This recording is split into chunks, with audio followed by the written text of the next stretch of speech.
The 3 bodyguards he trusted with his life speaking out for the first time. Ashley Banfield spent 3 days with the men who put their lives on the line for the King of Pop.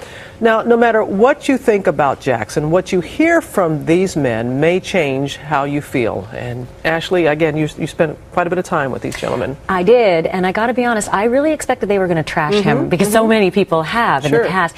It was the opposite, got to be honest.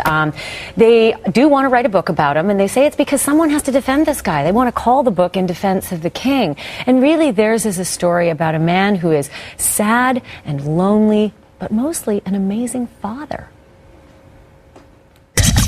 He was the biggest pop star in the world. And at every frenzied moment, just beyond the camera's range, were 3 very big bodyguards: Mike Garcia, Bill Whitfield, and Javon Beard. Now, in this exclusive interview, they're revealing new details, intimate and personal, about Michael Jackson, the father, the brother, the prisoner of his fame. There were times that he vented, and he vented loudly. Why don't people just leave me alone? But Michael trusted them with his life, with his kids, and with his secrets. We became more than just security. With personal assistance. And I'll say in the beginning, it was like, this is not our job. But then after a while, once we got to see what the situation and everything was, and how there was nobody else around, there was no entourage or anything else. It was just us. They were on guard 24/7, traveling with Jackson and his kids across the country. When they weren't on the road, the family called this rented Las Vegas mansion home. The walls stretch right around this compound. It's a veritable fortress. And although you and I might look at this as a beautiful Las Vegas oasis, bodyguards said that Michael hated being here. For you and I, it's a great house. Right. But for security for Michael Jackson and his kids, horrible house. They say Jackson felt exposed here. Too many neighbors, paparazzi swarming at the gate, even hiding in the trees. But it was in this house that these men learned more about Michael Jackson than almost anyone else. Was he a good dad? Awesome. Yes. Awesome. The kids would constantly tell him, I love you, Daddy, Right. things like that. So it was like the sweet. 4 buddies, I mean, that was their world. And they say he did all he could to shield Prince, Paris, and Blanket from the media frenzy. Did he know the headlines that said Wacko Jacko? Sometimes you've seen him, and you would actually see him take it and turn it around so Right. the kids didn't see it. He was successful in shielding those kids from these headlines. Absolutely. Sure. Yes. Did he know that the reason so many people thought he was bizarre was because of some of his behavior? Everything he did, he didn't find a problem with. Right. He didn't think it was weird. Different, I'd use the word different. Weird, no. And as for the kids, Regular kids. But with IQs of a 21-year-old. Older, certainly. Very, very well-mannered. Very polite. polite. Just look at this note from Paris regarding the family cat. Bill, I would very much like it if you could get more canned tuna for Katie. Thank you so much. I appreciate it very much.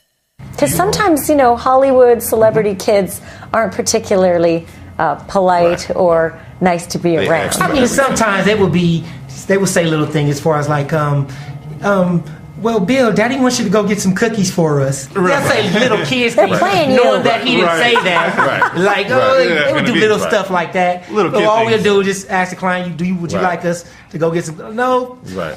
Prince, get up here. Like, why are you telling them that? Taking the kids to fast food drive-thrus was one of Michael's favorite things to do. And we would go through a drive-thru, and he insisted on ordering himself. Michael Jackson. Right. I'll have a Big Mac. As we drove to the window to pay for it, he would just say, if these people only knew Who just ordered food." this. Right. And we would just laugh. Did We they? sit there and laugh like they really don't know. They really don't know. They never knew. No, Can I Not get at a all. double cheeseburger, please? Not at all. Yeah. Right. Was he a pedophile? No, No, we don't believe so. I don't believe so. Not at all. Being a father myself and being a man, men know men. He had the desires of women like we do. In fact, they say he had at least 2 girlfriends, dispelling that other rumor. We had a curtain that covered the back seat. You couldn't see in the back seat. They talked back there, and you know. So he's making out in the back seat? Or chewing loud gum. It sounds like you're chaperoning two teenagers on a date. Right. That was cute for us. Right. As for Michael's sometimes bizarre appearance, they say these bandages had nothing to do with secret surgeries. Was he concealing an injury with those bandages? No. That disguise to him was the burn victim look. Just It was like a disguise? It was a disguise to him.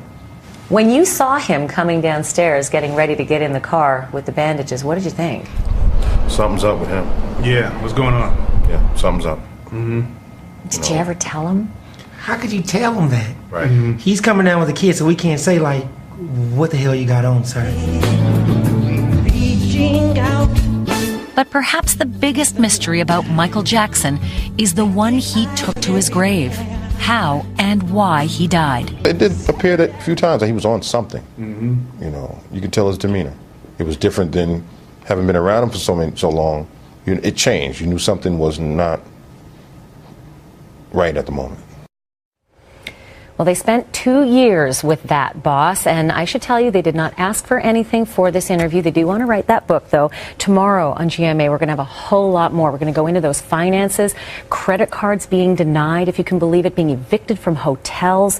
Not only that, the stormy Jackson family relationship. Robin, he had to have appointments to see his family. The family members had to have appointments. And also, I want to say that tonight on Nightline, we're going to go into some further detail about this.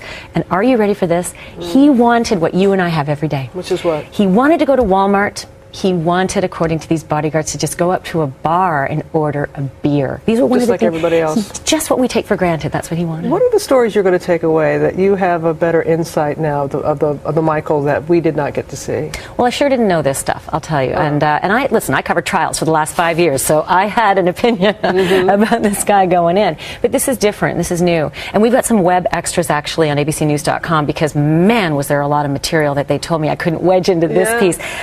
He wanted to read constantly. He read the Wall Street Journal, the Robb Report regularly, thousands of books, mostly history, insisted the kids read. The kids loved books. Wanted to steal a statue outside of a store at one point. That's a funny moment. And didn't recognize a lady of ill repute on the corner when he saw one. Had to be told it was prostitute. And you admit that you were skeptical going into this. Absolutely, And I was. Not just what they said, but how they said it, the reaction of the bodyguards. Did you notice they finish each other's sentences?